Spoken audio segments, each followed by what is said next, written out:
Bueno, pues nada, aquí estamos hoy en esta estupenda charla. Os oiga mucho la lata a los que me escucháis de primero que vemos las caras, y a los demás, pues gracias por venir, sobre todo gracias a Víctor por aceptar la invitación de venir hoy en esta semana tan importante. Ahora nos lo contará él mucho mejor. Y bueno, brevemente deciros que Víctor es catedrático de microbiología de la Complutense, que es un gran divulgador, que sale mucho en los medios y que está muy ocupado, así que tenemos el gran honor de que hoy quiera compartir este rato con nosotros. A efectos de currículum, pues tiene muchísimas publicaciones científicas, es editor de revistas y trabaja en investigación con Saccharomyces cerevisiae, entonces por eso pues le gusta mucho también el mundo del vino, de la cerveza y bueno, y lo que cuenta fenomenal, así que espero que a todos os enganche y sobre todo que veáis de qué estamos trabajando, porque se me ha olvidado decir que él es el coordinador de Micromundo en España. Se fue hace unos años a Estados Unidos y se trajo esta idea en la que nos embarcamos unos cuantos y que nos tiene ahí entusiasmados, y año tras año, aunque acabamos a lo mejor en junio un poco hartos, luego siempre en septiembre se os ha olvidado y arrancamos de nuevo. Así que nada, muchas gracias y muchas gracias a Víctor.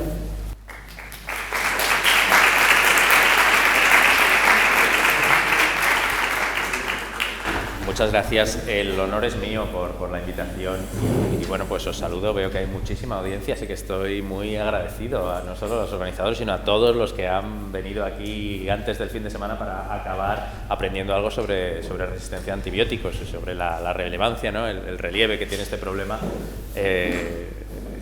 entre nosotros ahora mismo, ¿no? Y sobre todo en estos momentos post-pandémicos. No voy a hablar mucho de esto, pero hay quien llama a la resistencia a antibióticos la pandemia silenciosa, ¿no? Por lo que, bueno, hace menos ruido, y realmente hablar de pandemia cuando se trata de un problema general que afecta a muchos tipos de infecciones de etiología bacteriana, pues a lo mejor es un poquito confuso, pero realmente tiene muchísima relevancia, como vais a ver. Bueno, efectivamente, yo soy Víctor, vengo de la Universidad Complutense y coordino el proyecto Micromundo, que voy a poner primero en contexto y luego os hablaré un poquito de él. Probablemente algunos de vosotros hayáis participado en el proyecto en algún momento o vayáis a participar, entonces, bueno, pues probablemente estéis especialmente motivados. Y he titulado la charla Resistencia antimicrobiana, resistencia antibióticos en concreto, vamos a hablar más de antibióticos, un reto en salud global. Yo que vamos a hablar de antibióticos, que básicamente lo vamos a equiparar a fármacos antibacterianos para tratar infecciones causadas por bacterias, pero dentro de los antimicrobianos encontraremos también pues antiparasitarios, antifúngicos y antivirales, que también evidentemente son una solución frente a la enfermedad infecciosa. Bueno, la historia empieza a mediados de la pasada década con el informe O'Neill. El informe O'Neill lo que pone de manifiesto, O'Neill es un señor que trabaja para una agencia, es un economista que trabaja para una agencia de estas, no sé cuál es, de estas de tipo Standard & Poor's y demás. Y entonces el primer ministro británico en ese momento, James Cameron, le encarga que evalúe un poco cuál puede ser el coste de este problema de salud de la resistencia a antibióticos.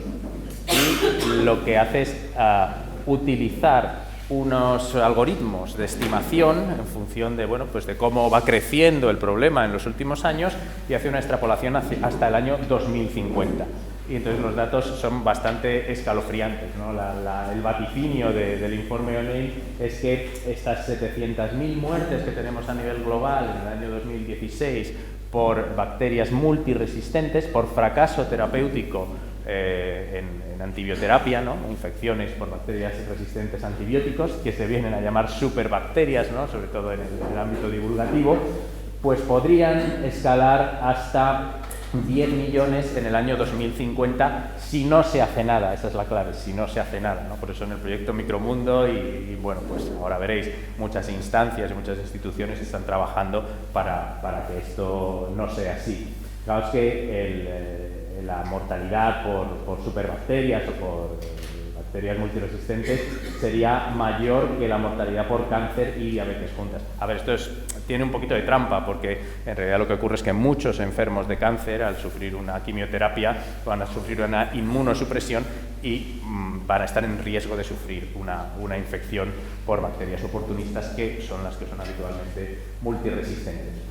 Y lo que más preocupa es el coste, este coste de 66 trillones de libras de aquí a 2050, es decir, es algo que es absolutamente insostenible para los sistemas de salud, ¿no? A partir de ahí, pues, en fin, este toque, digamos, de atención, pues llega a las Naciones Unidas, llega a la Organización Mundial de la Salud, llega a muchos sitios y ahora mismo la verdad es que se está haciendo bastante más de lo que se hacía hace 10 años para intentar prevenir o abordar el problema de la resistencia a antibióticos a nivel global. Estos datos del informe ONEI se actualizaron en este artículo que salió este año, a principios de este año, y es una estimación un poquito más realista, utilizando bueno, pues datos que es difícil que afloren, como por ejemplo datos de incidencia, morbilidad, mortalidad en países con sistemas de salud muy precarios, ¿no? En países en vías de desarrollo, del tercer mundo, y bueno, pues la estimación va un poco en la línea del informe ONEI, realmente vamos por ahí, ¿no?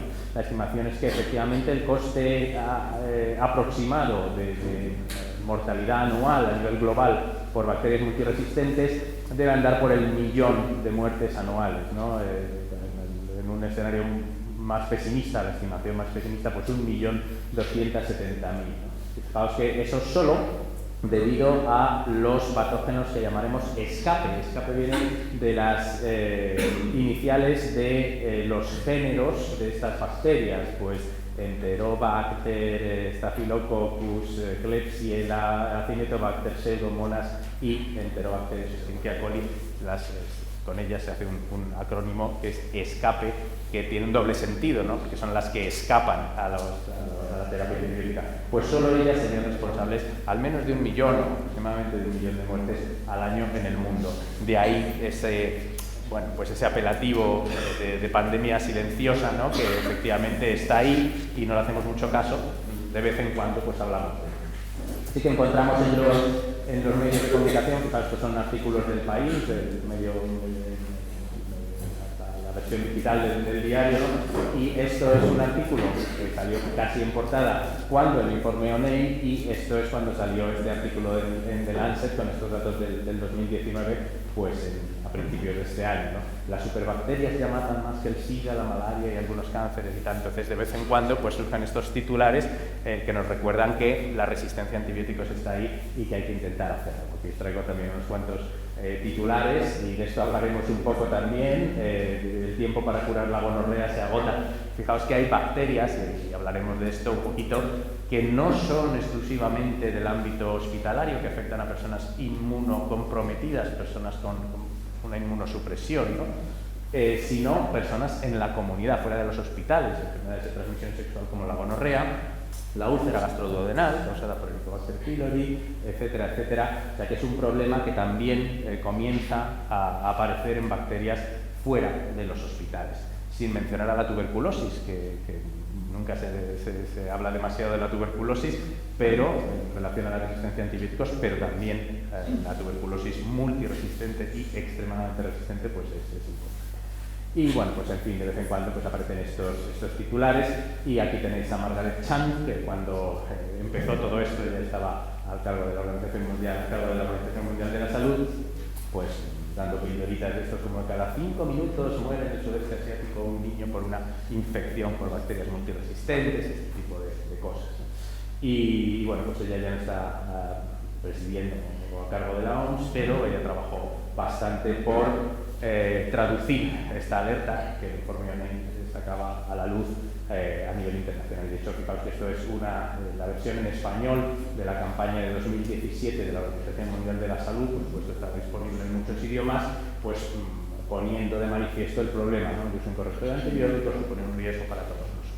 Porque al fin y al cabo lo que se trata es de potenciar una serie de actuaciones a nivel de concienciación social, no solo de la población en general, sino también del personal sanitario, del personal veterinario, personal que trabaja en medio ambiente, etcétera, sobre el uso correcto, el valor que tienen los antibióticos, que sirven para salvar vidas, pero tenemos que manejarlos con unas pautas muy concretas, unas rutinas muy bien estudiadas para evitar que se generen las cosas. Simplemente para mostraros el relieve del problema, estoy todavía en la introducción.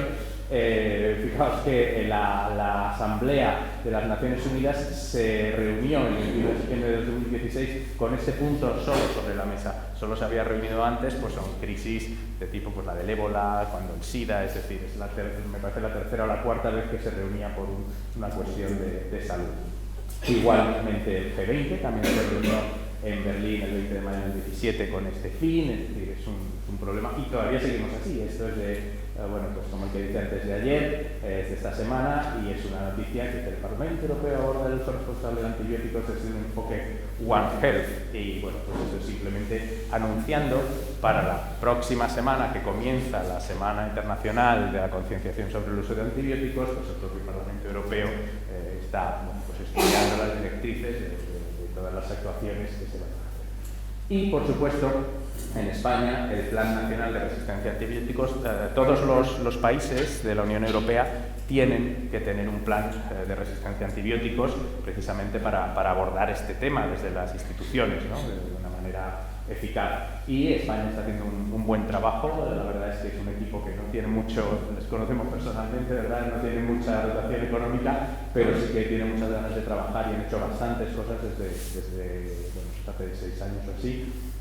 Y ellos tienen también su jornada para el uso prudente de antibióticos, que será el próximo día 18, y de hecho se puede uno inscribir online toda la mañana, y de hecho en esta jornada pues al final hay una entrega de premios, los premios Fran, que se dan en varias categorías, y Micromundo, lo recogeré yo, pero en representación de toda la red nacional, Micromundo ganó el premio en la anterior edición a comunicación social y demás. Entonces estaremos aquí en esta jornada para recoger el premio en nombre de todos los equipos que están trabajando.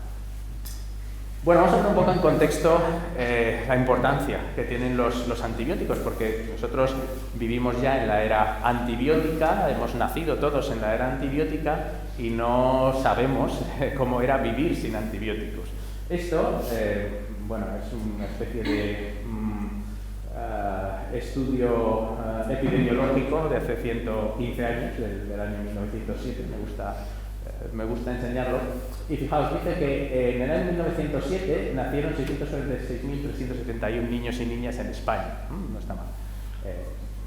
Nacían muchos niños. Pero 102.000 murieron siendo niños de pecho, es decir, antes de cumplir 12 meses, casi 1 de cada 6 niños moría. Y otros 85.385 murieron antes de cumplir 5 años en ese año. O sea, fijaos que prácticamente, bueno, casi 200.000, 600 y pico mil, no llega, pero casi 1 de cada 3 niños morían antes de los 5 años, hace 115 años, en España. Y esto es en el año 1907, pero 30 años más tarde, durante la República Española, todavía no teníamos pues vacunas, ni antibióticos, ni praxis clínica, digamos, suficiente para combatir la enfermedad infecciosa, y esta campaña de la Dirección General de Sanidad de la República Española, pues bueno, todo lo que podía hacer para evitar la mortalidad infantil es este tipo de campañas. La madre sana comunica a sus hijos la alegría de vivir. Claro, pues como otra cosa no puede hacer, pero está bien, por lo menos psicológicamente es un subidón. ¿Cómo hemos pasado desde aquí hasta aquí? Fijaos que esto es la mortalidad infantil. Tenemos y este es desde los años 50, imaginaos un poco más atrás, desde una tasa de mortalidad infantil total en el global mundial de 160 por 1000, pues pasamos ahora mismo a datos en los países desarrollados que pues salen 2, 3, 4 niños de cada 1000 que mueran pues por problemas graves que pueden tener, ¿no?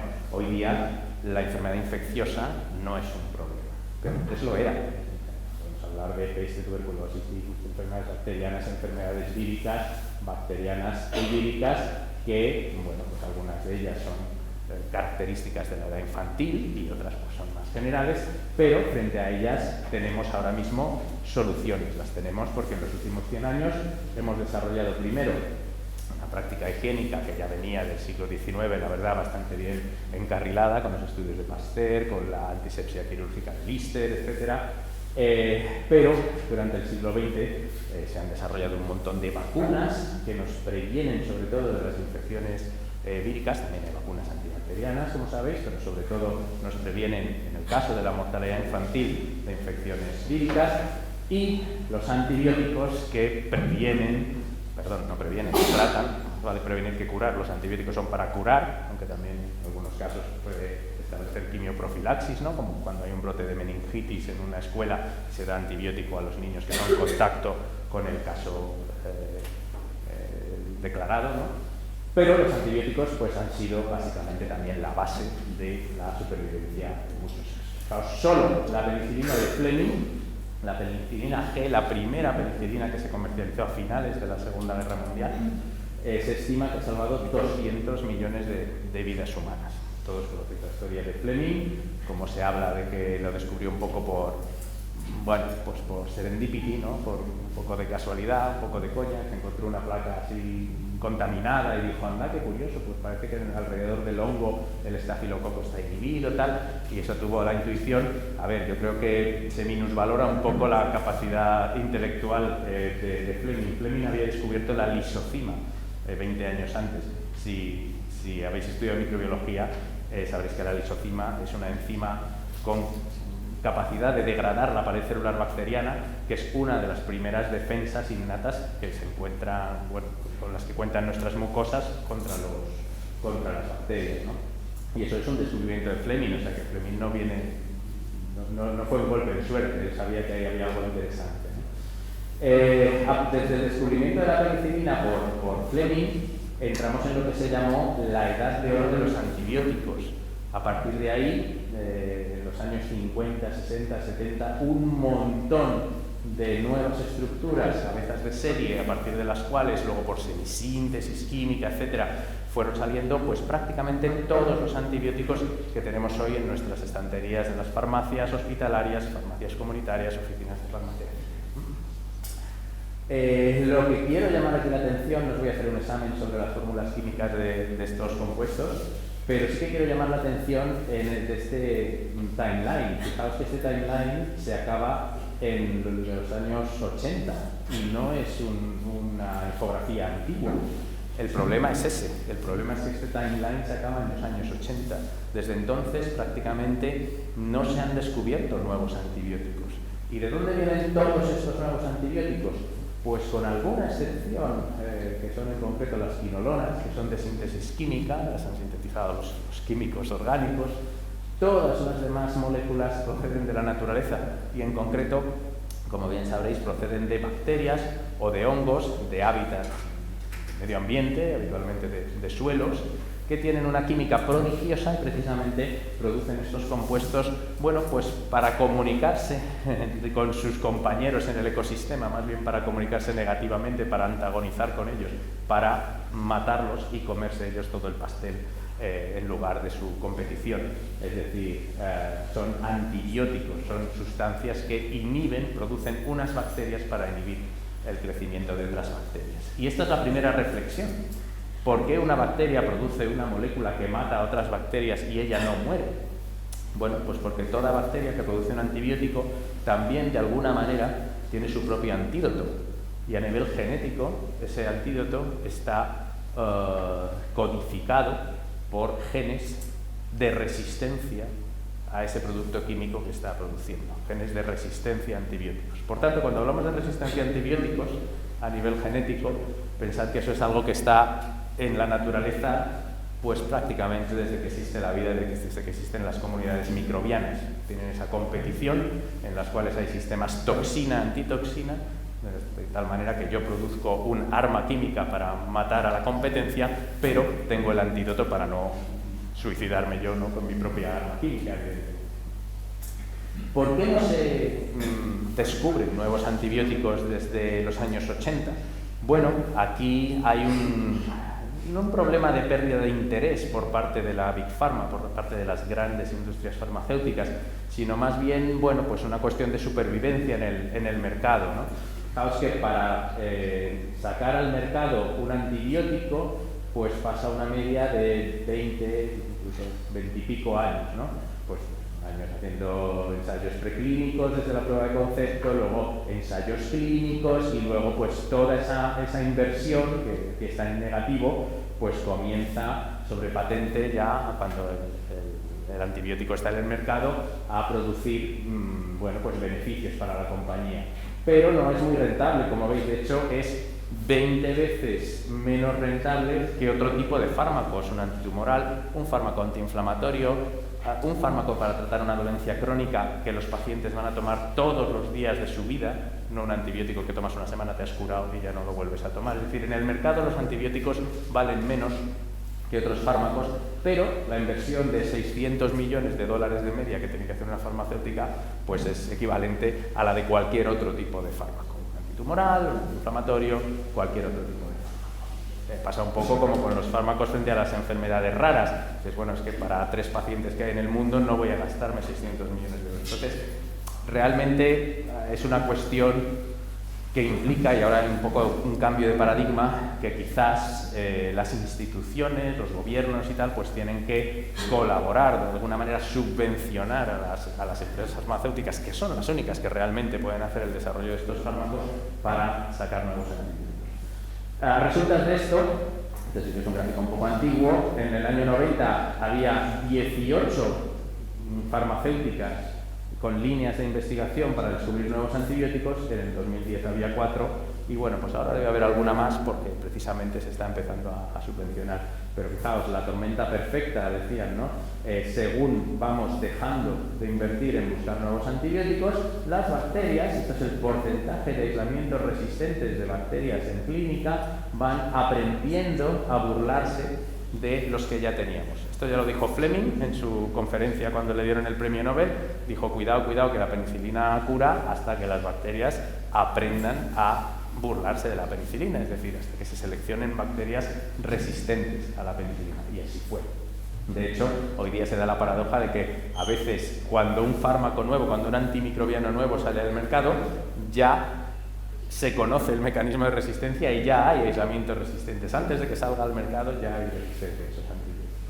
¿Por qué? Pues elemental, querido Darwin, esto es darwinismo puro. Selección, mutación y selección, es decir, ¿cuál es la presión selectiva del medio? La presión selectiva del medio, en este caso, para que evolucione la especie bacteriana hacia resistencia, es la presencia de un antibiótico. El antibiótico mata a la bacteria. Estos churretes de aquí son bacterias muertas. Si una de ellas, de alguna manera, mediante mutación o mediante herencia horizontal, ahora veremos, es capaz de sobrevivir a ese antibiótico, si mantenemos esa presión selectiva y esta mutación no le causa, bueno, pues un problema en fitness y sigue siendo patógena y sigue siendo feliz, sigue creciendo, pues al final lo que se va a seleccionar en presencia del antibiótico, sea en una persona, sea en un animal, sea en el medio ambiente, en los acuíferos, donde sea, va a ser una forma evolucionada de esa bacteria que es resistente al antibiótico. Luego esa evolución en presencia de una presión selectiva. Ahora hay cambio climático. ¿Qué organismos van a sobrevivir en el planeta? Los que se adapten a mayores temperaturas y a todos los problemas y catástrofes que trae consigo el cambio climático. Pues esto es lo mismo. En presencia de antibióticos sobreviven solo los más fuertes. What doesn't kill you makes you strong, que dice la otra. El problema es que no es solo mutación, querido Darwin, es alucina, es transferencia horizontal, es decir, no solo nosotros evolucionamos básicamente, bueno, pues al azar. La ADN polimerasa, al replicar su ADN tal, se equivoca y introduce una mutación, variabilidad genética, y aquella genética con más éxito de adaptación al medio ambiente sobrevive. Pero las bacterias, además, tienen una versatilidad bestial. Las bacterias no tienen sexo, pero tienen una vida mucho más divertida, porque tienen transferencia horizontal de genes. Es decir, pues aquí mi compañera, que como sabéis es súper inteligente, y yo me levanto un poco denso por la mañana ese día y me voy a presentar a un examen y, jolín, pues no he estudiado. Digo, pásame los genes en los que, de tu inteligencia, de intuición superior. Entonces ya horizontalmente me pasa esos genes y yo ya tengo la inteligencia superior, ¿vale? Eso es lo que hacen las bacterias. Básicamente se pueden pasar genes, transferir genes de manera horizontal. No solo verticalmente, de generación a generación, que es como se pueden transmitir las mutaciones, ¿no? O generar las mutaciones durante la replicación, ¿no? En división vegetativa, que es lo que hacen las bacterias. Sino que además pueden pasarse genes en plásmidos, utilizando virus bacteriófagos, o captando DNA del medio a partir de genomas de bacterias muertas de su alrededor. Las hay que incluso, como Cinetobacter o Pseudomonas, matan a las bacterias de su alrededor para competir, pero además para robarles los genes también, genes que les pueden interesar a Así que transferencia horizontal más mutación. Eso implica que si aquí hay un gen de resistencia, se va a pasar de una bacteria a otra, y es más, a veces de una especie a otra, curiosamente. ¿Cuáles son estos mecanismos de resistencia? Bueno, pues no os voy a dar aquí una lección magistral, pero simplemente esto es una bacteria. Aquí tenéis su citoplasma, su cromosoma, su pared celular. Esta es la célula bacteriana que es capaz de causar una infección, por ejemplo, ¿no? Nosotros tenemos antibióticos que lo que hacen es atacar directamente, son moléculas que interfieren con funciones fisiológicas esenciales de esas bacterias. La replicación del ADN, la síntesis de proteínas en sus ribosomas. Hay muchos antibióticos que actúan a nivel del ribosoma bacteriano, porque los ribosomas bacterianos son un poquito distintos a los nuestros, ¿no? Eso es la clave en la antibioterapia, es decir, hay que encontrar una bala mágica, esto decía el señor Domac, una bala mágica que mate, disparada a un paciente, mate al patógeno, pero no al hospedador. Entonces hay que encontrar una diana que esté en la célula procariótica, en las bacterias, mate a las bacterias, pero no en la célula eucariótica, para que no sea tóxica. Es decir, un antibiótico con mínima toxicidad para el paciente. Entonces, claro, una de las dianas clásicas es la pared celular. Nuestras células no tienen pared celular, ¿no? Por ejemplo, las penicilinas, todos los betalactámicos, este grupo de antibióticos, penicilinas, cefalosporinas, carbapenemas, son fármacos, son antibióticos que inhiben la síntesis de la pared celular y por eso son bastante inocuas para nosotros, porque nuestras células no tienen esta bioquímica, esta síntesis de la pared celular, que para las bacterias es esencial, ¿no?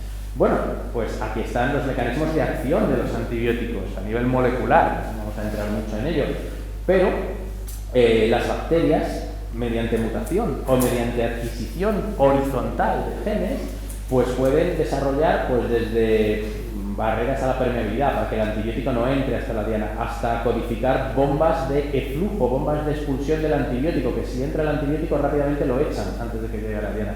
O una cosa muy común, que la diana se modifique por mutación, de tal manera que sigue funcionando, pero ya el antibiótico no la bloquea, ¿no? O que produzcan una enzima que se merienda al antibiótico. Las beta-lactamasas famosas, el clásico penicilinasas, cefalosporinasas, carbapenemasas, las enzimas que destruyen a los antibióticos son producidas por muchas bacterias y simplemente lo que hacen es chasca, rompen químicamente el antibiótico, lo destruyen antes de que llegue a la diana y se hacen resistentes. Hay muchos mecanismos por los cuales las bacterias pueden desarrollar esa resistencia a antibióticos. Pero es que además las bacterias pueden desarrollar esa resistencia a antibióticos en cualquier sitio donde haya antibióticos. En un paciente que estoy tratando con antibióticos en el hospital, en casa. En un animal que estoy tratando con antibióticos en una granja, en casa, o incluso pues, animales salvajes porque están expuestos en un lugar donde hay muchos antibióticos. Esto es más común en nichos acuáticos. Al final todos los productos de nuestra industria química, farmacéutica, residuos urbanos de hospitales acaban en los acuíferos y hay acuíferos en los que hay mogollón de concentración de antibióticos y por tanto ahí se seleccionan bacterias resistentes a antibióticos. Ahora, las bacterias no ven el mundo así, esto es una clasificación artificial que nosotros hacemos, gente, animales, medio ambiente. No, las bacterias viven en el mismo planeta y hoy están en el intestino de una vaca, mañana están en el tuyo, pasado están en el arroyo, es decir, las bacterias son ubicuas. Y los genes que se transfieren horizontalmente unas a otras también son ubicuos, están en todas partes y pueden adquirirse en el agua, en nuestra microbiota, en cualquier parte. Por tanto, de ahí que oiréis hablar mucho de One Health ahora mismo. Fijaos que no solo para combatir otros problemas de salud global como los virus emergentes, ¿no? No vamos a hablar de COVID, pero efectivamente, o sea, hay virus que saltan de especies animales, pues cómo nos relacionamos con la biodiversidad y cómo integramos conocimiento de salud medioambiental, salud animal y salud humana es clave, pero en este caso acabamos de ver, se acaba de demostrar que es igual. Los médicos no pueden solucionar el problema ellos solos, los veterinarios tampoco, la gente que estudia ecología, medio ambiente tampoco. Hay que trabajar en conjunto porque las bacterias y los genes de resistencia de esas bacterias circulan entre esos ambientes y no podemos cerrar una puerta porque las otras seguirán abiertas. Y bueno, pues esto es un poco lo mismo. ¿De dónde llega la resistencia a antibióticos? Pues del uso de antibióticos en varios ambientes, expone a la población a bacterias resistentes y bueno, al final Donde se crea el problema más grande, donde se causa toda esa mortalidad por las bacterias superresistentes, es en los hospitales, en el ambiente nosocomial, en el ambiente hospitalario. ¿Por qué? Pues porque la mayoría de estas bacterias, que os las voy a presentar aquí, son patógenos oportunistas.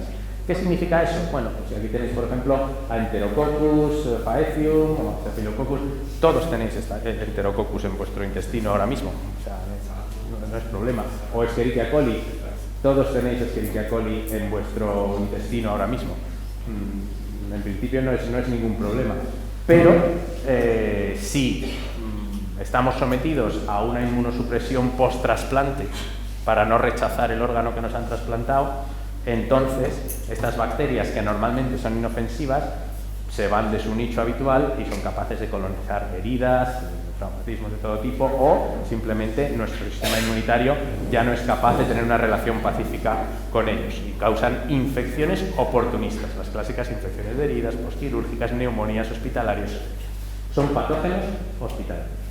Y estas, precisamente, son las que acumulan esas resistencias, son las llamadas superbacterias, que os voy a presentar a las 6 del escape. En esta infografía, que es de los norteamericanos, no veis que son los números, que están muy de modé, pero sí que veis la micrografía electrónica coloreada artificialmente, que está muy bien. Estos son los enterococos, son los resistentes a vancomicina, los que se consideran problemáticos, difíciles de tratar. Estos son los famosos Staphylococcus aureus resistentes a meticilina, son también unas de las clásicas superbacterias. Los estafilococos son bacterias de nuestra piel, en concreto aureus está en mucosas y es un patógeno profesional, produce muchas toxinas y es capaz de causar muchísimas enfermedades. Esta acá es de Klebsiella. Klebsiella pneumoniae es una enterobacteria que es la que más comúnmente se aísla como productora de carbapenemasas. Las carbapenemas son, como si dijéramos, las herederas de las penicilinas de Fleming, los beta-lactámicos de ultimísima generación. Son los más evolucionados que la industria química ha realizado, ¿no? La industria farmacéutica. Bueno, pues estas bacterias producen o han heredado carbapenemasas, que son beta-lactamasas, son enzimas que inactivan a estos beta-lactámicos, estos antibióticos de última generación. Acinetobacter es una bacteria del suelo, es una bacteria medioambiental, pero que en los hospitales es terrible porque es naturalmente resistente a casi todos los antibióticos que tenemos y además también hereda horizontalmente pues, genes de resistencia, carbapenemas. Pseudomonas es otra bacteria medioambiental. No sé si alguien ha tenido alguna vez una otitis de estas supurativas, que es que el pus sale como verde, azul y tal. Pues estas son las típicas pseudomonas. También causa infección, sobre todo en quemados, en unidades de quemados es muy famosa. Y este también es un bicho naturalmente resistente a casi todo, ¿no? Y luego tenemos las enterobacterias como Escherichia coli y otras que tienen estas beta-lactamasas de espectro ampliado, que son las que se consideran también pues, superbacterias. Entonces, si os habéis fijado, este escape del que oiréis hablar a la gente de antibióticos es el acrónimo de estas 6 bacterias, ¿no? Enterococcus, Staphylococcus, Klebsiella, Acinetobacter, Pseudomonas y Escherichia coli. Esto del escape se revisó en el año 2017 por la Organización Mundial de la Salud y estableció 3 niveles de prioridad. En ese momento solo había pues estas 6 bacterias de escape, aparte de la tuberculosis, que es una historia aparte, porque la Organización Mundial de la Salud tiene un plan Stop TB de tuberculosis distinto, de estas 6 escape. Pues bueno, cambió un poco la cosa. Dejó el APE, bueno, realmente el CAPE, porque la Klebsiella está aquí metida también, como resistente de carbapenemas, como prioridad crítica, como los más asesinos de todos los superbacterias. Prioridad alta, el Enterococcus y el Staphylococcus aureus, y esta es la novedad, incluyó nuevas bacterias con prioridad alta y cuidado, algunas de ellas son comunitarias, no son bacterias oportunistas que aparezcan solo en los hospitales, sino que notablemente aparece con ese riesgo medio, con esa prioridad alta, no medio, sino con prioridad alta, que está aquí en medio.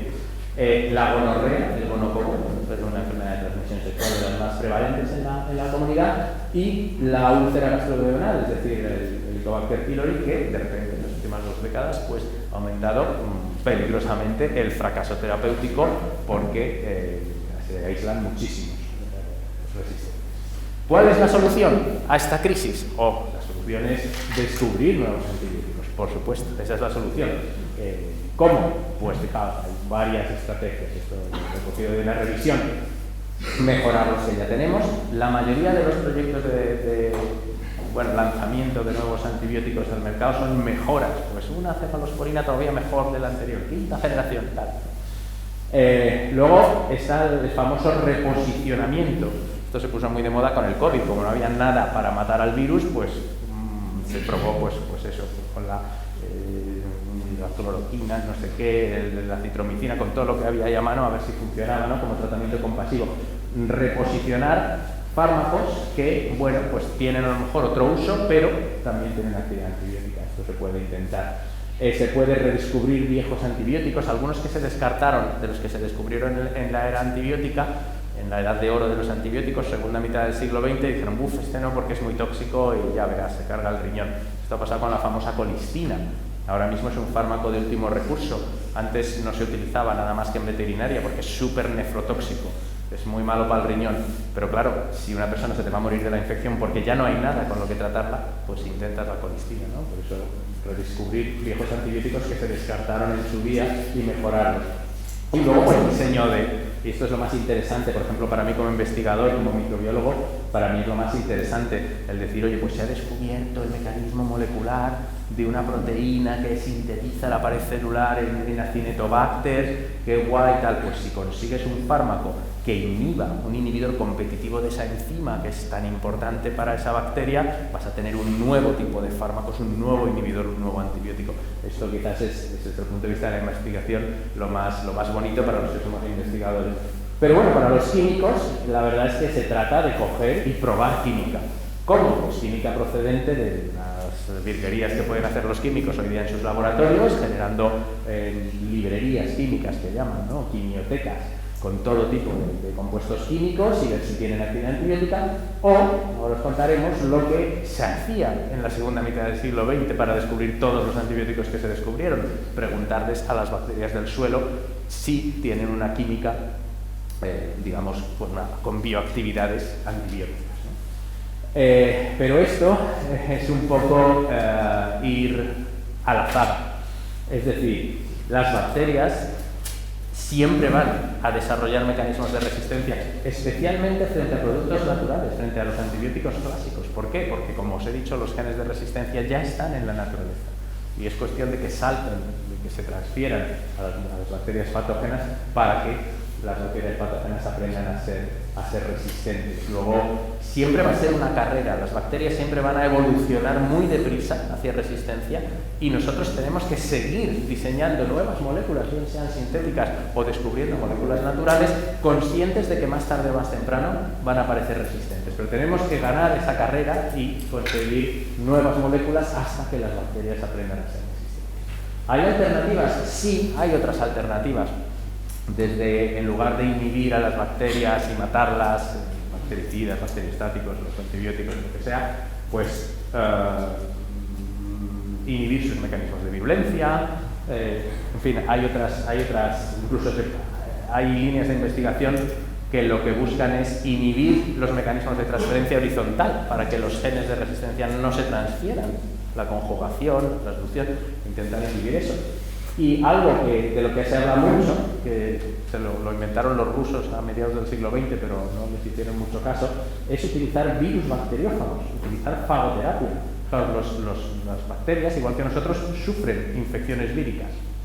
Son los virus bacteriófagos. Cada especie bacteriana tiene decenas de virus que la atacan. Y en la naturaleza, de hecho, controlan las poblaciones bacterianas. Son muy útiles. Nosotros podemos utilizar esos fagos. Por ejemplo, esta chica estaba desahuciada porque tenía una infección por un multiresistente y la única manera de acabar con él fue tratarla con cócteles de virus bacteriófagos para matar a esa bacteria multiresistente, porque los antibióticos no podían con ella. Y de hecho, pues de esto se habla bastante, ¿no? Virus terapéuticos contra superbacterias.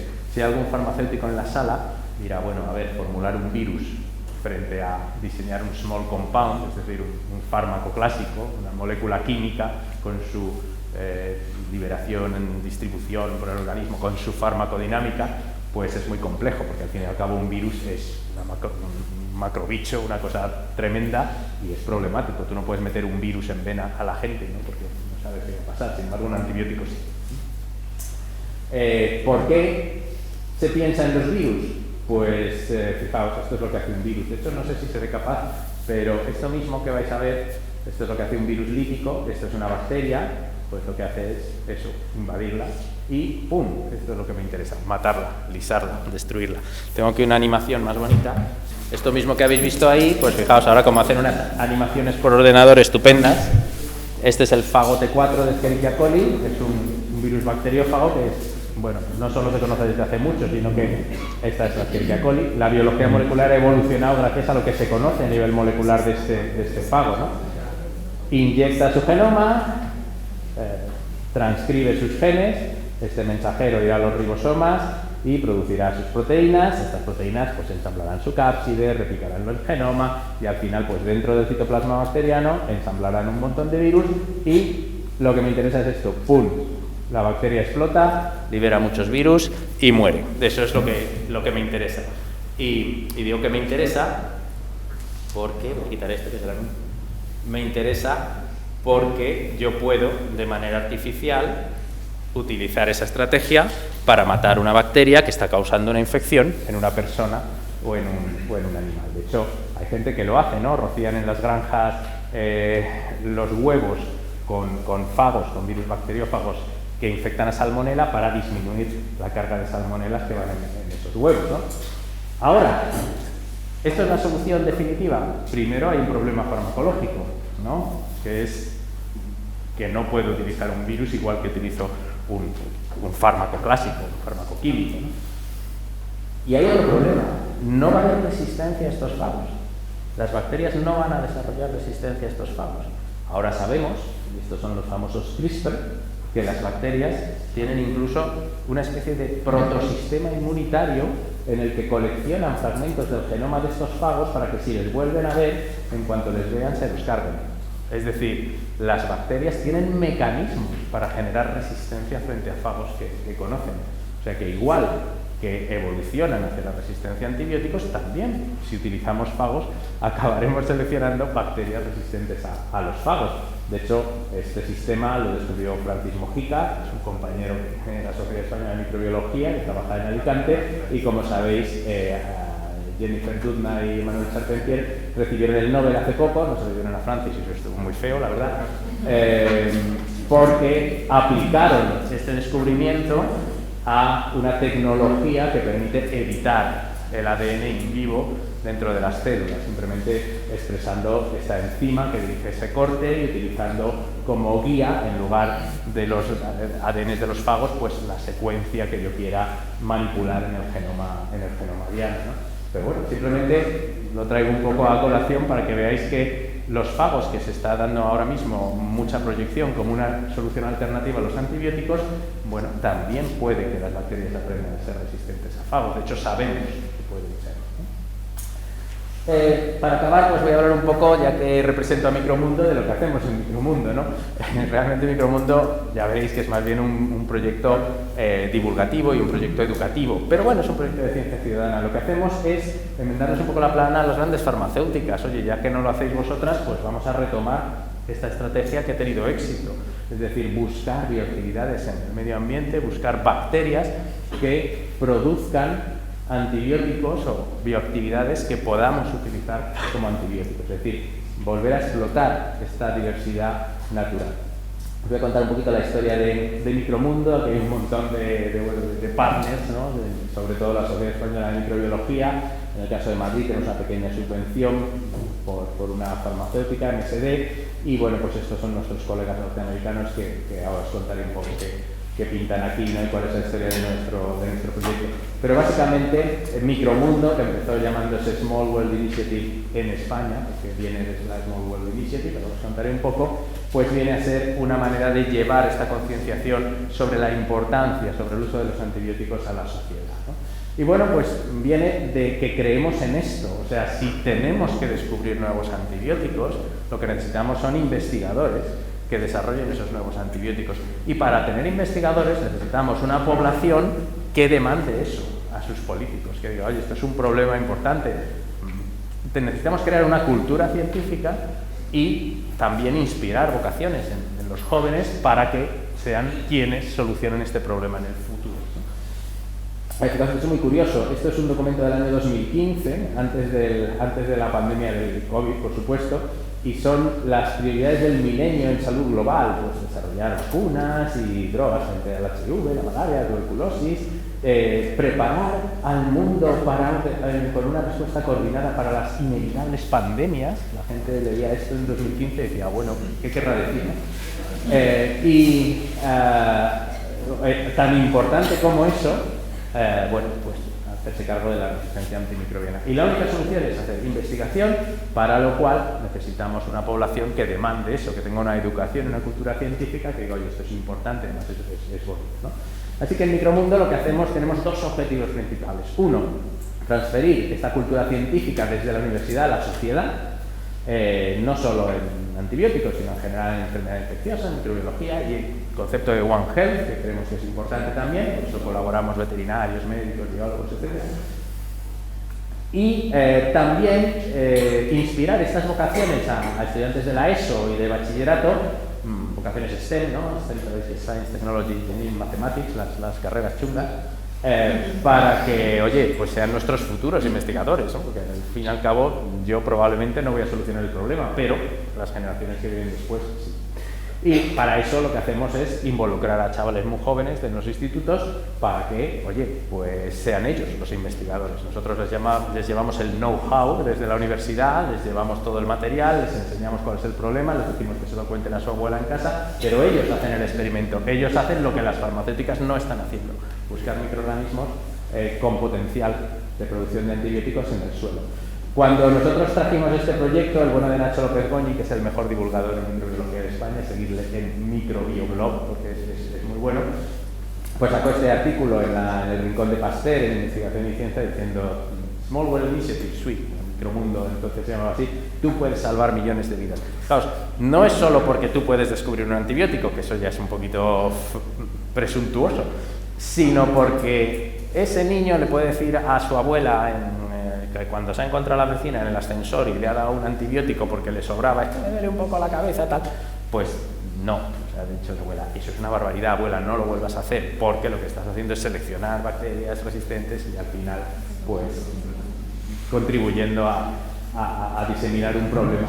Y por tanto, de esa manera indirecta se pueden salvar miles de vidas. Y así es como trabajamos en Micromundo. En Micromundo trabajamos en equipos universitarios con un jefe, entre 3 y 7, bueno, habitualmente 4 o 5 estudiantes de grado o de máster, y formamos un equipo que atiende a un instituto de nuestra comunidad, que son los que van a hacer, los chavales del instituto, normalmente de ciencias, son los que van a hacer el proyecto. El proyecto consiste en coger una muestra de suelo, hacer siembras microbiológicas, con técnica séptica, aislar toda la variabilidad posible, toda la variedad posible, la biodiversidad posible de bichos que crezcan ahí, cultivables, y hacer ensayos de antibiosis frente a unos testers parecidos a los escape, pero por supuesto no vamos a llevar ahí un bicho asesino a un instituto, ¿no?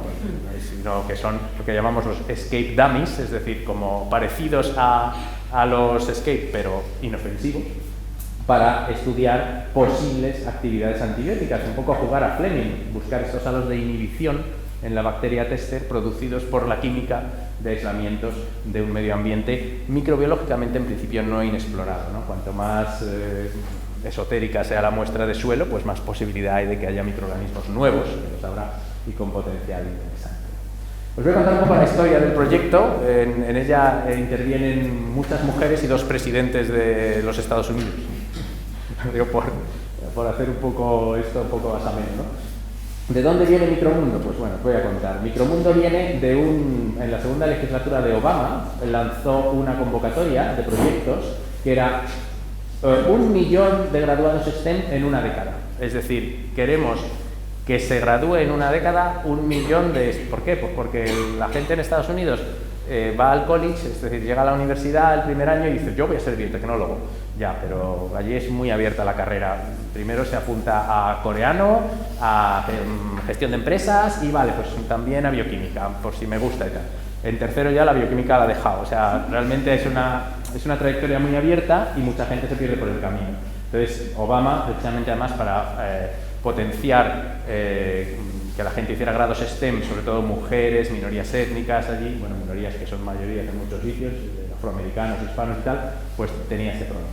Y una de las que hizo uno de los mejores proyectos fue esta microbióloga de la Universidad de Yale, Jo Handelsman.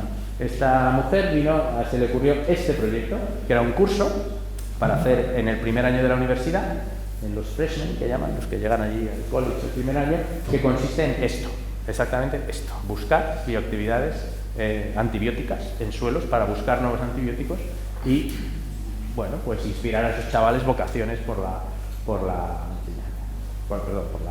investigación.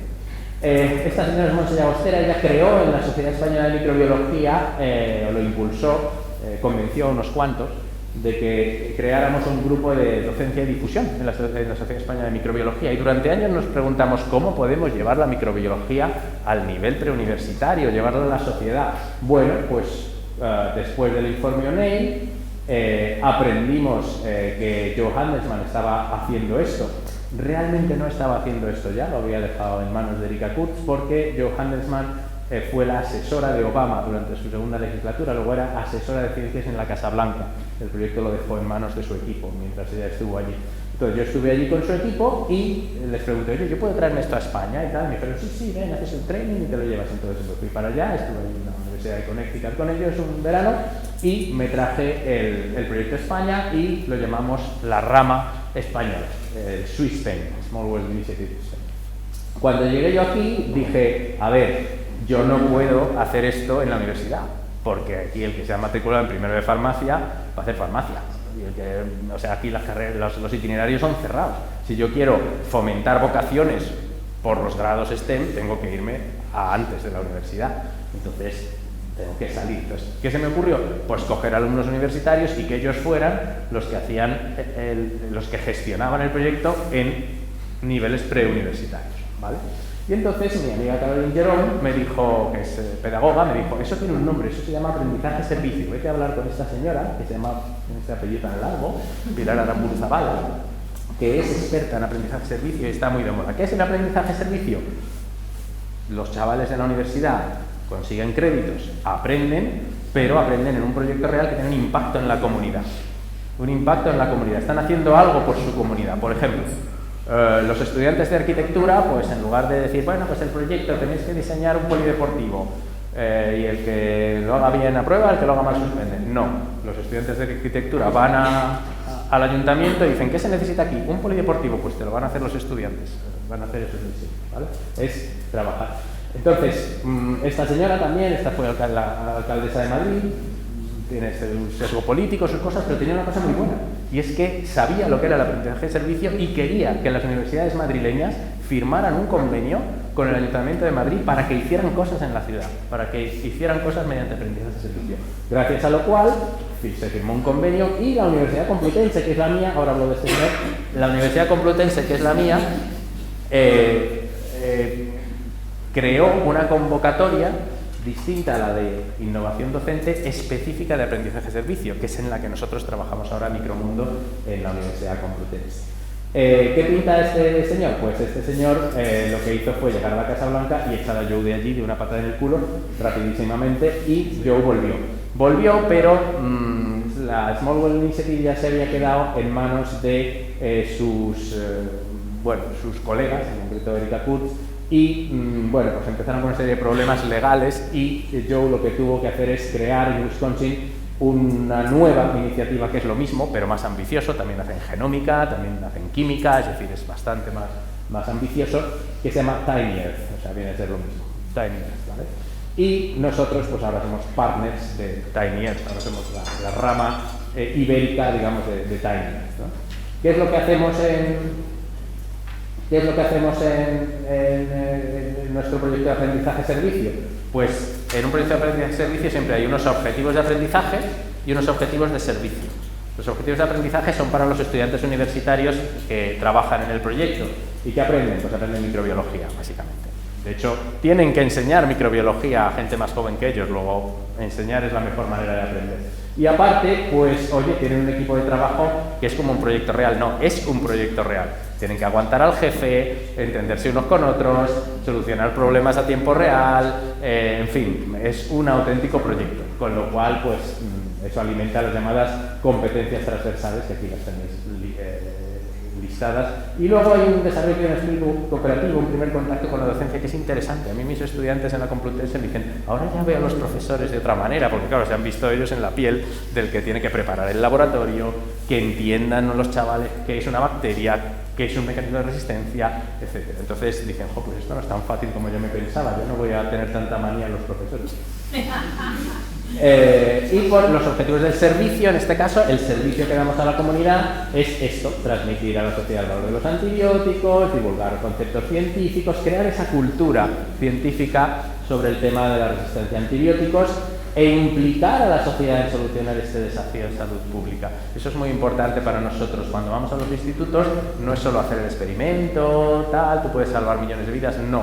Es dile a tu familia, comunica en tu barrio que este es un problema y lleva esa cultura sobre el uso correcto de antibióticos a tu comunidad, ¿no? Y bueno, pues esta es nuestra evolución en la Complutense. En el año 2017, el primer año que fuimos, nos vinimos arriba, fuimos a 21 institutos, implicamos a 110 estudiantes de la UCM, y el año pasado ya tocamos techo, fuimos a 32 institutos, implicamos a 189 estudiantes. Este año somos más profesores, pero no hemos conseguido reclutar a tantos alumnos, así que no creo que lleguemos a tanto, y la verdad es que tenemos una actividad bastante frenética. Y no solo nosotros, con el tiempo pues se unió gente de todo pelo, por ejemplo estos de aquí, de la Universidad de Castilla-La Mancha, los de Albacete están por ahí también, que creo que nos están oyendo, los de mi pueblo, que yo nací en Ciudad Real, soy Culipardo, que también están oyendo, esos no se han implicado, pero también. Y bueno, pues toda esta gente, incluso gente que cuando hemos presentado esto en proyectos europeos les ha gustado mucho y han empezado a hacerlo en Dinamarca, Suiza, Italia y tal, también en connivencia siempre con los de Tiny Earth en Estados Unidos, con lo cual somos una red internacional que trabaja por un objetivo común, que es, bueno, descubrir nuevos antibióticos y crear esta concienciación sobre los nuevos antibióticos. Últimamente tenemos esta iniciativa en las redes sociales, en concreto en Twitter, que es Misión Posible, que también pues es un canal para diseminar esta idea. Y para terminar, simplemente deciros, este es el símbolo de la resistencia a antibióticos, ¿no? Igual que el lacito roja, el rojo es el SIDA, el rosa es el cáncer de mama, pues este es el símbolo de la resistencia a antibióticos, que veréis que nos lo ponemos la semana que viene cuando empiece la semana de concienciación muchos de nosotros, y simplemente que sepáis que para solucionar este reto de salud global, la resistencia a antimicrobianos, hay que abordarlo, lo tenemos aquí en este dintel, una estrategia One Health que implique a profesionales de salud animal, salud medioambiental y salud humana, medicina, veterinaria, ecología, medioambiental, etcétera. Y hay 4 pilares importantes. Uno es la educación, que es en el que nosotros trabajamos básicamente en el proyecto Micromundo, desde la universidad y en los institutos que colaboran. Otro es la investigación es esencial, lo hemos visto, descubrir nuevos antibióticos o estrategias alternativas a los antibióticos. Otro es la vigilancia, porque si no detectamos el problema, entonces no somos conscientes de la magnitud del problema, o sea, realmente saber cuál es la incidencia que hay en hospitales, en enfermedades infecciosas en la comunidad, cuál es el problema.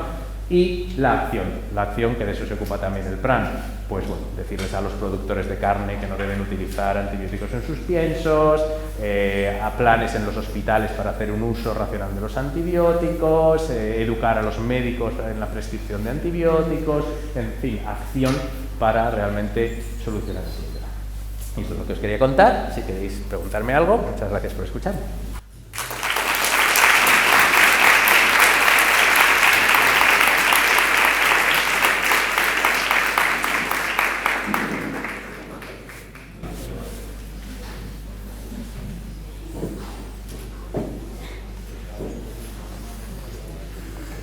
A ver, preguntas. Me he enrollado mucho.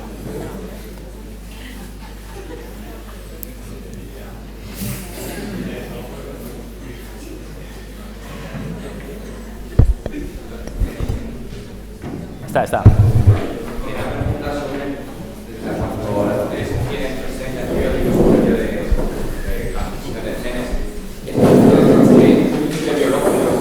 De tal forma que la adquisición de una nueva resistencia pueda dar una respuesta a la bacteria.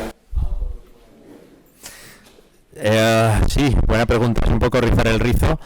Pero eso puede ocurrir. A ver, no tanto así, porque habría que ver una casuística un poquito especial. Fíjate que muchas veces es necesaria. Lo que sí que se da es resistencia. Cuando se adquiere resistencia a un antibiótico, se suele adquirir resistencia a otros antibióticos distintos, pero que actúan sobre la misma diana. ¿Eh? Por ejemplo, esto ocurre mucho en el ribosoma, ¿no? Tienes resistencia a aminoglucósidos, pues también se hace resistente a clindamicina o a eritromicina. ¿Por qué? Pues porque ha cambiado algo concreto en esa diana. Pero cualquier cambio genético puede tener un coste en lo que llamamos el fitness de la bacteria. Entonces, esto es muy claro, por ejemplo, en los antibióticos que afectan a la pared celular. La pared celular es esencial. Entonces, una mutación que cambie la pared celular de tal manera que esa bacteria se hace ya resistente al antibiótico, bueno, pues habrá que ver si esa pared celular ahora le permite a esa bacteria, digamos, con esa modificación, crecer a la misma velocidad, adaptarse al nicho de la misma manera. Pero claro, ten en cuenta que las bacterias resistentes se seleccionan, con lo cual muchas veces las mutaciones de resistencia a antibióticos vendrán también con mutaciones secundarias de adaptación a ese nuevo contexto para paliar ese problema, porque si no, no van a prosperar. Una mutación que cause resistencia, pero que afecte significativamente al fitness, no va a prosperar, no se va a seleccionar. Luego hay muchísimos factores, es muy complejo.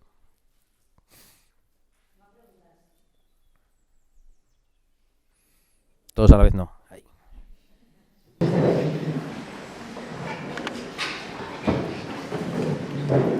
Bueno, pues, muchas gracias por la presentación.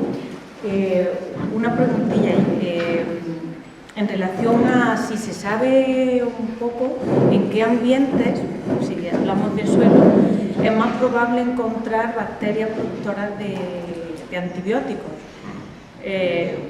Pues eso, los chicos cuando estén en el colegio, ¿dónde es más probable que encuentren suelos de inhibición y tal? En suelos contaminados, agrícolas, cuanto más naturales mejor. Sí, a ver, esto es absolutamente imprevisible, ¿no? De hecho, hay gente que busca antibióticos en bacterias de la propia microbiota. O sea, en lugar de trabajar en suelos, pues trabajan en microbiota, pues en heces, en saliva, etcétera, porque efectivamente hay bacterias productoras de antimicrobianos en nuestra propia microbiota. Yo creo que la clave es, 1, irte a lo inexplorado y, sobre todo, 2, que sean sitios donde hay mucha biodiversidad. Entonces, cuanto menos manipulado por el hombre esté un suelo, digamos, menos antropogénico sea ese suelo, más biodiversidad vamos a encontrar. Y realmente la clave para encontrar cosas nuevas y cosas interesantes es conseguir cultivar cosas nuevas. Porque el problema de la microbiología es que solo somos capaces de cultivar un 1% de las especies que hay en ese suelo, porque las condiciones de laboratorio, los medios de cultivo que nosotros diseñamos no son óptimos, y de hecho muchas de esas bacterias no saben vivir las unas sin las otras, luego viven en simbiosis y no se pueden aislar, y nosotros para estudiar su química tenemos que aislarlas en cultivo puro, ¿no? Entonces, el conseguir más cultivables de un mismo ecosistema, el aumentar esa capacidad nuestra de analizar la biodiversidad es la clave para conseguir cosas nuevas. Y luego, pues si te vas a sitios muy originales o muy característicos, no sé qué decirte, pues una aliseda en la sierra de no sé qué, seguro que ahí nadie se ha puesto a ver qué bichos hay en el suelo. Hay mucha esperanza, por ejemplo, como sabéis, en bioactividades marinas. Pero, de hecho, hay gente en Micromundo que ha intentado adaptar el proyecto a suelos marinos. Tiene que cambiar todo, claro, porque tiene que utilizar bacterias que crezcan en medios, bacterias marinas como tester, ya no vale Escherichia coli, por ejemplo, para probar esas actividades. Tiene que cambiar la composición de esos medios para que crezcan esas bacterias de esos hábitats marinos, pero la química de los océanos, la química de la microbiota de los océanos es muy prometedora también. O sea que realmente es cuestión de imaginación más que otra cosa.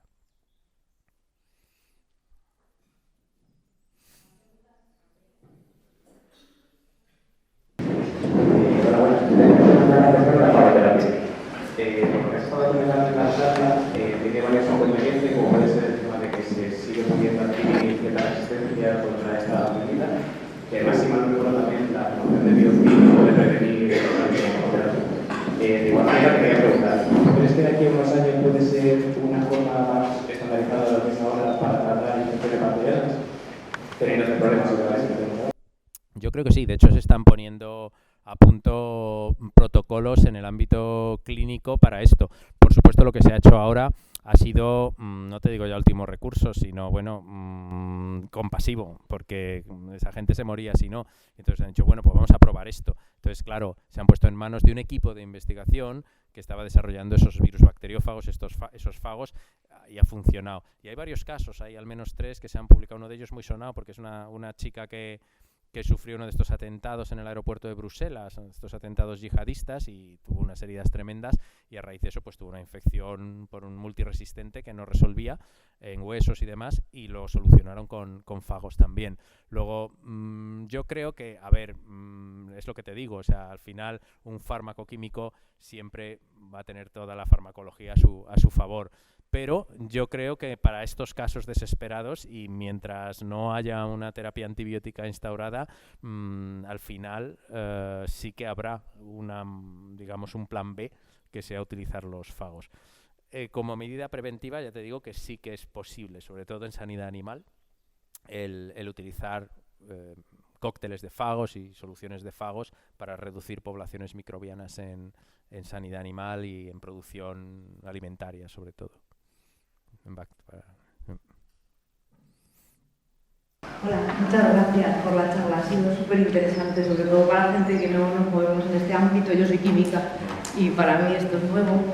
Se me ocurre, a raíz del tratamiento con fagos, ¿qué capacidad tienen esos fagos de mutar y convertirse en algo perjudicial para el ser humano?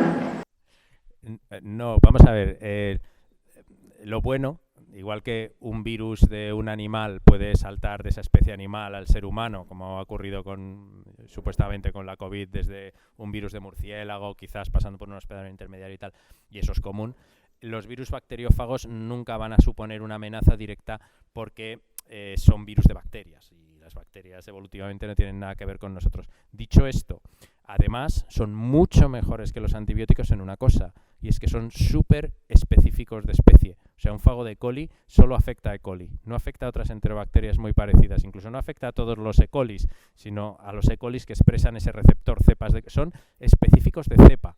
Incluso, es alucinante. Mientras que un antibiótico tiene un problema, suelen ser de amplio espectro y nos barren la microbiota con un montón de efectos indeseables, difíciles de calibrar a largo plazo, porque ahora estamos empezando a saber que la microbiota es súper importante para muchas cosas, no solo cuestiones metabólicas, sino enfermedades inflamatorias, crónicas, neurodegenerativas. O sea, cuidar nuestra microbiota es importante, y hemos estado tomando antibióticos y cargándonos nuestra microbiota toda la vida de manera indiscriminada. Y claro, ahora tenemos que alergias, Alzheimer, de todo, ¿no? Entonces, cuidado. Lo bueno de los fagos es que van a esa bacteria y no te van a afectar nunca a la microbiota. ¿Que eso se te pueda ir de las manos? Pues no sé, pero...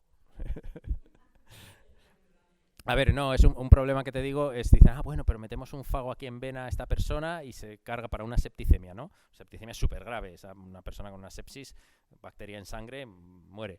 Pues bueno, oye, con el fago, le metes el fago en sangre, ya, eso es meter un fago en sangre, es meter un virus en sangre, tu cuerpo va a generar anticuerpos frente a ese fago, eso ya es más complicado, o sea, porque realmente es una cápside proteica con su acción, o sea, cuidado, o sea, utilizar los fagos como fármacos, según los entendemos, no tiene la misma proyección que utilizar un antibiótico.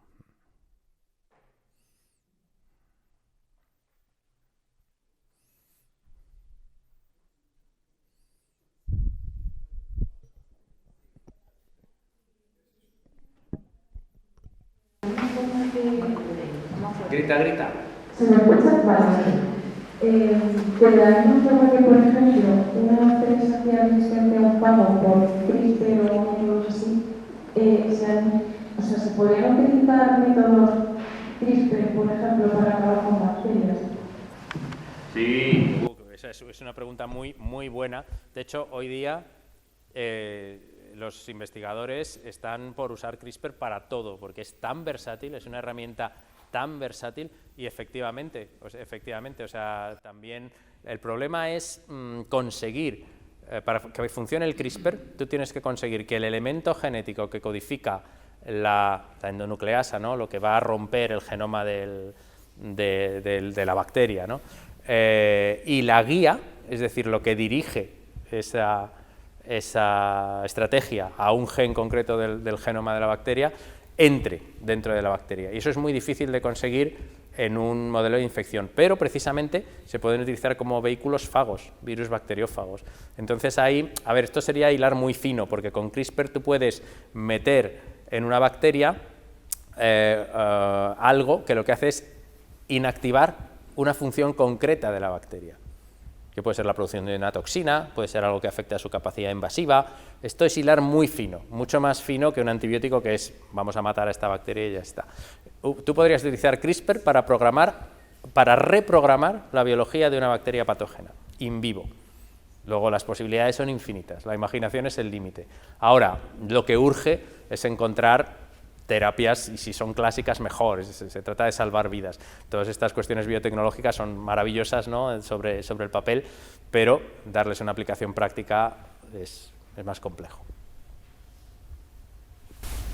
Mi pregunta iba, la primera pregunta iba hilada a la anterior, y es que ya que estamos viendo que actualmente se utiliza mucho la nanotecnología con el diseño de nanopartículas, ya sean recubiertas de oro o nanopartículas lipídicas, ¿qué potencial podría tener el encapsular ese sistema CRISPR-Cas utilizando ese encapsulamiento en nanopartículas? ¿Se sabe algo? Oh, sí, esta es una buena pregunta. De hecho, hay nanopartículas incluso que están basadas en lo que se llama vesículas de membrana externa. Las vesículas de membrana externa salen de la pared celular de las bacterias, en las gram negativas. Son como unos como si fueran unos liposomas, pero la composición de esos liposomas es idéntica en su química a nivel molecular, tiene el lipopolisacárido, todo, que la membrana externa de la pared celular de las gram negativas. Y es un sistema de delivery estupendo, porque igual que se pueden fusionar, es decir, ahí tú podrías meter un plásmido, un gen, lo que sea, y quizás podrías conseguir que entrara en una célula microbiana. O sea que sí, hay líneas de investigación en ese contexto. Lo que pasa es que es lo que te digo, ¿no? Cuando estamos hablando de antibióticos, igual que decía a tu compañera, cuando estamos hablando de antibióticos en clínica, tú lo que me estás hablando ya es prácticamente terapia génica antimicrobiana, que es muy bonito y realmente quizás tienen más interés en manipular la microbiota, muy a largo plazo, ¿no?, en investigación biomédica, manipular nuestra propia microbiota, las bacterias de nuestra microbiota. Este tipo de estrategias tienen mucho interés, pero lo que queremos ahora mismo es cargarnos los patógenos que nos están fastidiando. ¿Más preguntas? Bueno, muchísimas gracias, Víctor.